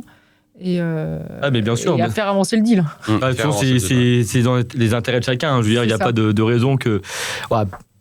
Peut-être il y a des avocats qui ne sont pas forcément compétents ou qui n'ont pas forcément peut-être cette même attention de bien faire leur travail, mais oui, c'est en majorité, je pense qu'effectivement c'est important d'être consciencieux, mais aussi de pouvoir l'avantage aussi c'est d'être souple. Et la beauté de notre métier aussi, c'est que en fait, y a pas un seul schéma. Donc en fait, tout va dépendre aussi du projet du dirigeant et de son projet de vie, et pas forcément entrepreneurial. C'est aussi, étant donné que le patrimoine, la famille va être impactée aussi, c'est d'identifier des schémas qui vont pouvoir sécuriser le dirigeant sur tous ces aspects-là. Et c'est ça qui est intéressant dans le métier d'avocat. Et donc d'où l'importance de parfois de bien expliquer, de tout comprendre. Et donc un vrai besoin d'écoute. Sur cet aspect-là. Je voudrais revenir sur des questions qu'on avait, des aspects qu'on avait évoqués au tout début, Samuel, sur la partie covenant, sur la partie garantie. Donc même toi, Sandrine aussi, avec plaisir pour que tu répondes sur, concrètement, c'est quoi les covenants et en fait quel type de covenant vous voyez habituellement sur vos dossiers. Alors, ça va être des covenants qui vont être de différents ordres, mais il va y avoir des engagements, notamment d'ordre de respect de ratios financiers. Oui. Par exemple, donc on va devoir tous les ans ou tous les 6 mois donc donner le fait qu'on respecte bien certains ratios financiers d'endettement par rapport, par exemple, aux capitaux propres. Ce genre de ratio, il est surveillé par les banques. Ça va être des engagements, éventuellement, si on veut faire des acquisitions, d'aller demander à la banque l'autorisation, des acquisitions de certains niveaux, par exemple.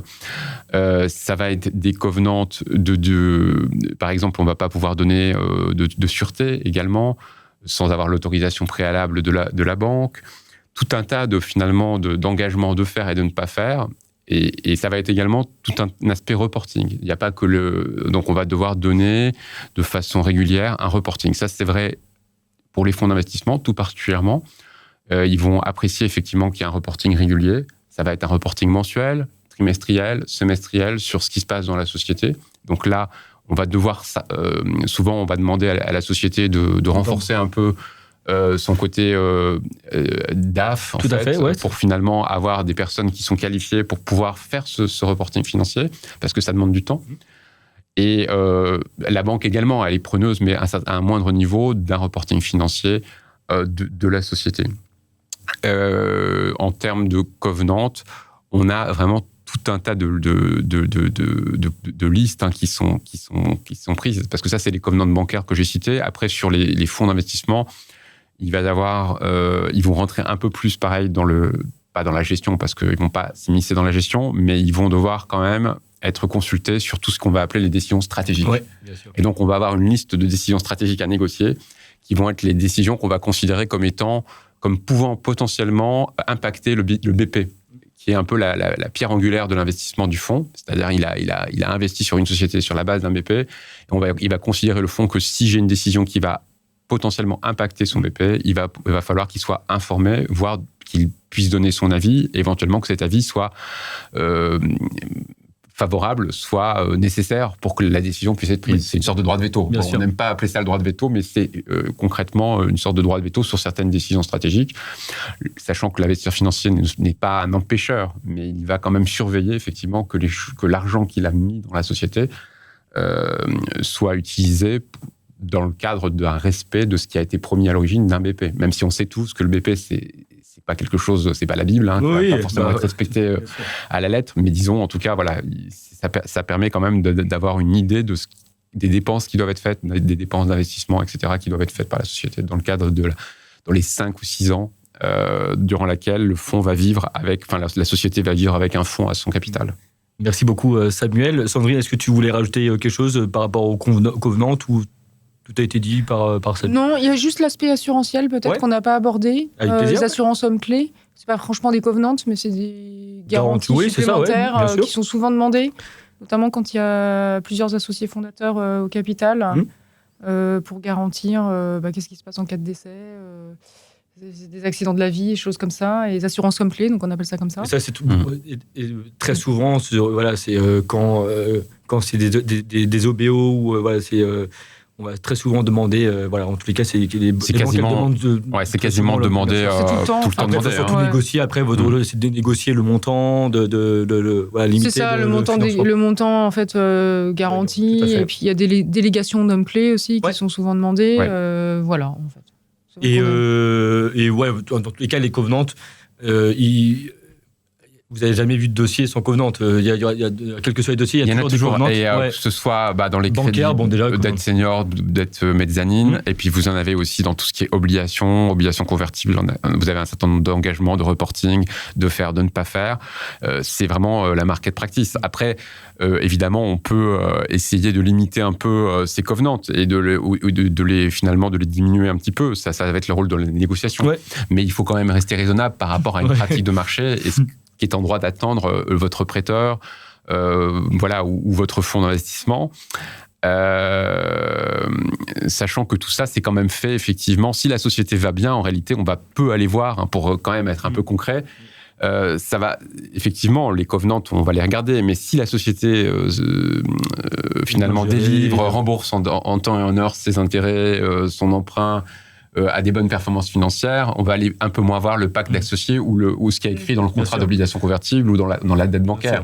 C'est que quand les relations vont se tendre, il va y avoir certaines difficultés qu'on va commencer à regarder ce qui a été écrit par les juristes au début. C'est l'importance d'avoir des reportings et surtout de ne pas attendre que l'un des covenants soit brisé, donc un breach covenant, pour aller voir le banquier. En fait, l'idée, c'est surtout parce qu'un banquier, il va négocier aussi. Il va pas vous laisser. On va dire, très rarement, il va laisser le dirigeant dans le. Je vais dire une grossièreté, mais dans le caca, on va dire, je sais pas, je vais pas dire de grossièreté, ça sera pipé. Et donc, en fait, dès que l'on sent qu'on approche dans une situation un peu tendue, l'idée, c'est surtout d'aller voir rapidement son banquier, ses créanciers, et avec, évidemment, en concert avec vous, déjà de négocier, de trouver des solutions avant que ce soit effectivement peut-être trop tard. Tu as tout à fait raison, parce que ce qu'il faut bien voir, c'est que la mécanique juridique des covenants, ça va être finalement la sanction d'un non-respect, d'un breach ou d'un manquement au covenant, ça va être l'exécution anticipée. Ouais. Alors, c'est quand même l'arme atomique. Ouais. Et on n'a pas intérêt à faire fonctionner l'arme atomique. L'intérêt de la banque, c'est pas de prendre le contrôle de la société avec le nantissement sur le titre. Elle a absolument aucun intérêt. C'est simplement, là, pour le coup, plutôt de la dissuasion. Hein. C'est ça, bien sûr. Et donc, là, il va y avoir effectivement l'intérêt d'aller voir la banque pour essayer de trouver des solutions, d'aménager éventuellement la dette. Ça va être pareil avec le fonds d'investissement pour les OC. On va peut-être repousser d'1 an ou 2 ans les échéances. On va peut-être négocier les intérêts. Enfin, il y a tout un tas de choses qu'on peut faire, qu'on peut mettre en place avec le banquier, avec le fonds d'investissement, pour finalement permettre de traverser un coup dur. Ça, c'est vraiment ce qu'il faut avoir en tête, que les dirigeants doivent avoir en tête, c'est qu'il y a quand même... On écrit un contrat qui est extrêmement strict, avec effectivement des règles qui peuvent paraître très, très dures, en termes de covenant, etc. Mais il faut savoir quand même que le plus souvent, ça va être l'intérêt du banquier et du fonds, c'est que la société perdure et puisse, à travers, s'il y a des difficultés commerciales, etc., puisse continuer son exercice. Et donc, éventuellement, il va y avoir une négo qui va avoir lieu. Donc ça, c'est vraiment important de le noter. Et de quelle manière, en fait, parce qu'on a parlé aussi tout à l'heure de due deal, due diligence, donc les deux audits qui sont faits pour voir si effectivement la société... on va dire, est en bonne santé. Est-ce que vous avez déjà vu des cas où, justement, peut-être la conclusion de ces audits a pu impacter le financement d'acquisition et même... Les deals, tout simplement. Ouais, le deal, c'est exactement. La faisabilité. Oui, clairement. Oui. D'ailleurs, on est là pour ça. C'est vrai, vous êtes... En fait, c'est un chiffrage de risque, un chiffrage d'opportunité aussi, parce qu'un risque, c'est quoi ? C'est une quantification et c'est aussi la probabilité qu'il arrive. Donc, en matière fiscale, nous, on passe notre temps à gérer les risques. Et des fois, il y a effectivement des sujets qui sont ce qu'on appelle deal breakers, c'est-à-dire qui empêchent l'opération de se réaliser. Ça peut arriver. Alors, moi, j'ai déjà eu un cas, ça n'a pas été deal breaker, mais là, pour le coup, c'était un fonds qui était déjà au capital, qui était minoritaire, qui avait investi dans des OC avec des taux qui excédaient largement le fameux taux maximum déductible. Et donc, du coup, personne ne l'avait vu, ça. Et donc, il y avait une réintégration au résultat à faire. Donc, finalement, avec le chiffrage, c'était pas non plus monstrueux. Donc, l'acquéreur pouvait vivre avec ça. Mais voilà, ça fait partie des choses qu'on voit. Quand on n'a pas anticipé dans le budget, c'est vrai que ça peut... Après, les risques en fiscalité et en droit social en France, c'est souvent des risques qui sont majeurs, qui sont souvent... qui ressortent le plus souvent des audits qui peuvent être faits par des auditeurs juridiques. Mais après, c'est vrai que la négo, ça va être soit on fait le deal, soit on baisse le prix qui avait été envisagé, en fait. Et après, savoir est-ce que le vendeur est prêt à aller à la baisse, finalement, pour couvrir, finalement, l'anticipation du risque qu'on a trouvé et qui est, si c'est un risque avéré, effectivement, il va peut-être falloir faire un effort sur le prix. C'est comme ça que et après, c'est une question de négo. Donc là, ça va être quelque chose d'assez classique. Et donc ça arrive effectivement, un deal ne se fasse pas parce que le vendeur ne veut pas faire d'efforts, n'est pas d'accord pour finalement baisser son prix suffisamment pour pallier le risque finalement. Il y a aussi un autre mécanisme dont on n'a pas parlé, c'est les garanties d'actifs et de passifs, qui permettent de sécuriser en grande partie ces risques juridiques et fiscaux, en grande partie, en tout cas dans la limite du plafond qu'on va donner à ces garanties d'actifs et de passifs. Qui vont être demandés. Alors, est-ce que c'est pas forcément... ça peut être demandé dans le cadre de LBO, ces garanties d'actifs et de passifs, par les fonds d'investissement. les banques, elles, c'est pas la pratique. Hein. Elles vont pas demander une garantie d'actifs et de passifs. Elles vont éventuellement avoir une délégation sur l'indemnité qui va être versée dans le cadre de la garantie d'actifs et de passifs qui a été négociée dans le cadre de l'acquisition. Et donc là, elles vont bénéficier finalement de façon indirecte, mais elles ne vont pas être de façon directe bénéficiaires de la garantie d'actifs et de passifs qui a été négociée dans le cadre de l'acquisition. Je pense que ça, c'est quelque chose qu'on n'avait pas abordé. Non, mais c'est justement, c'est important. Il y a tellement de sujets au final pour un thème, donc c'est vrai que parfois on oublie. Donc merci beaucoup d'avoir abordé ce sujet aussi. Tout à l'heure, Samuel, tu as parlé donc des clauses MAC. Alors en anglais, donc matériel. Adverse change, je vais essayer avec l'anglais, mais bon, j'ai pas votre accent, je pense qu'il vaut mieux pas que vous l'entendiez encore plus. Mais est-ce que tu vois souvent ce type de clause et surtout, à quoi ça sert ce type de clause en fait? Dans les contrats bancaires, elle est systématique. Hein, c'est vrai, l'événement significatif défavorable, pour parler français, il va être systématiquement inclus dans les contrats bancaires. Parce que finalement la banque va vouloir se protéger dans le term sheet bancaire et éventuellement dans le contrat sous conditions suspensives qu'il va signer de l'éventualité d'un événement. Alors on peut penser dans un premier temps quand on est juriste à la force majeure, c'est-à-dire l'événement irrésistible, irrépressible, mais c'est pas simplement ça. Ça va être tout événement qui va avoir potentiellement des conséquences financières tellement importantes que finalement le deal ne vaut plus le coup. Si je résume de façon. Et donc là, on va avoir une liste un peu à la Prévert. Ça va être les guerres, ça va être les épidémies. Par exemple, Covid. À l'époque, on n'avait pas marqué Covid, mais Mais ça va être tout ce qui va être donc de nature un peu imprévisible et qui va impacter de façon importante les finances de la société, pour faire bref.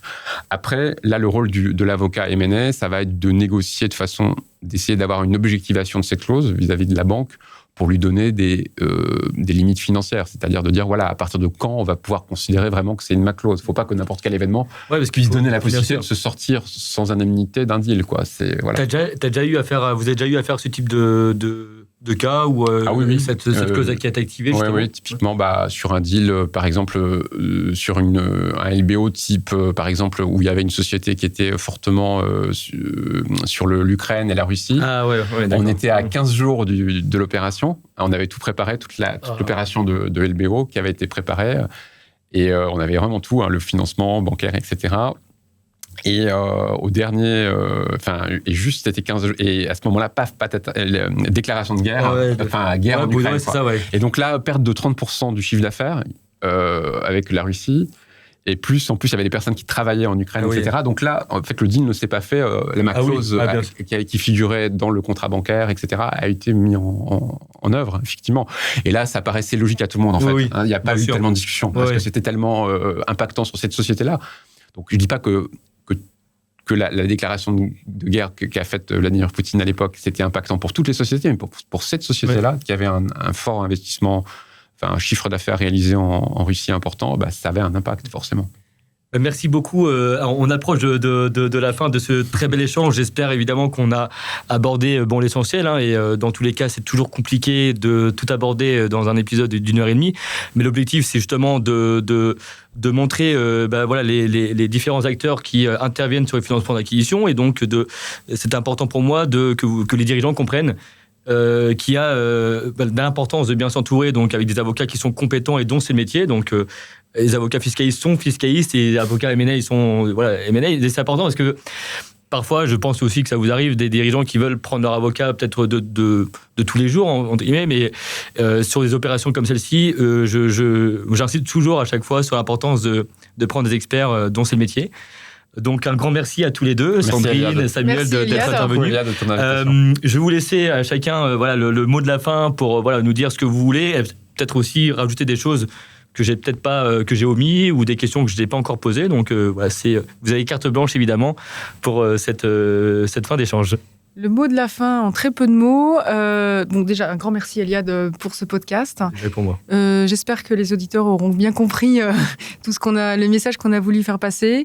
Et si je devais faire passer un seul message, ça serait anticipez et n'ayez pas peur de vous entourer et préparez votre acquisition ou votre LBO. Ça se prépare sur plusieurs mois. Le plus tôt possible, c'est ça, tout à fait.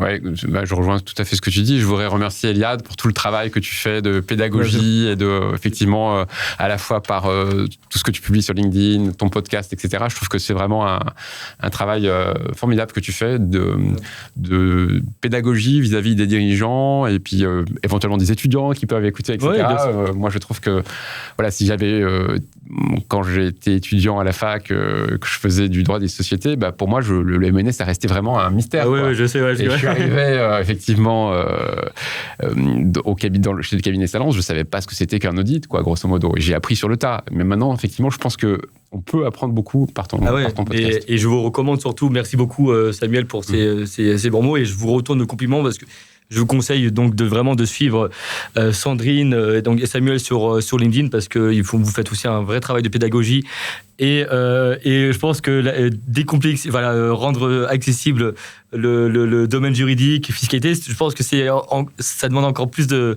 travail et vous faites très bien. Donc je vous recommande de les suivre et surtout de les contacter si vous avez une opération en réflexion de votre côté, au moins déjà prendre des conseils, déjà préparer le terrain parce que faut pas vous contacter quand vous êtes sur le point de faire l'acquisition. C'est en amont et même avant même de lancer une stratégie de croissance externe ou de LBO, d'OBO. Voilà, dans tous les cas, toujours important de bien s'entourer et vous savez après vers qui aussi renvoyer entre guillemets les dirigeants en fonction de leurs problématiques. Donc, c'est clair. Anticipation, c'est le maître mot. Absolument. Un grand merci encore à tous les deux. Merci Eliade. Et puis on se dit à très vite et j'espère qu'il y aura d'autres sujets qu'on pourra aborder une fois que les législatives seront plus claires pour voir si on peut faire d'autres épisodes sur la fiscalité avant que ça change. On en fera un quand ça aura changé. Exactement, c'est ça. Ouais.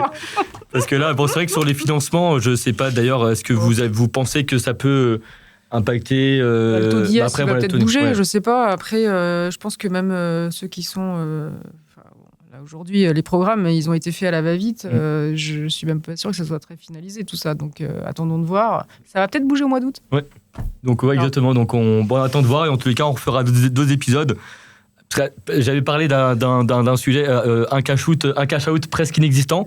Que si la fiscalité change à tel point que les dirigeants sont taxés vraiment très fortement sur le patrimoine ou sur la succession, exactement, 90%. Et c'est très vite atteint, parce que t'as les dirigeants. Exactement. Donc, en fait, tous les dirigeants pour lesquels on travaille, comme moi j'interviens pour des sociétés qui sont valorisés plus de 5 millions. Donc, forcément, là, à leur dire, écoutez, vous allez vendre après 30 ans de travail et de sacrifice, vous êtes taxé à 90% sur la tranche haute. Mais alors là, c'est le sujet de l'apport-cession à la holding. Ça, exactement. Mais effectivement... Non, mais ça n'existera plus. Donc, on reste en contact pour tous ces sujets-là. Et à nouveau, à très, très vite, Sandrine, Samuel. Merci. Très vite, Eliade. Merci.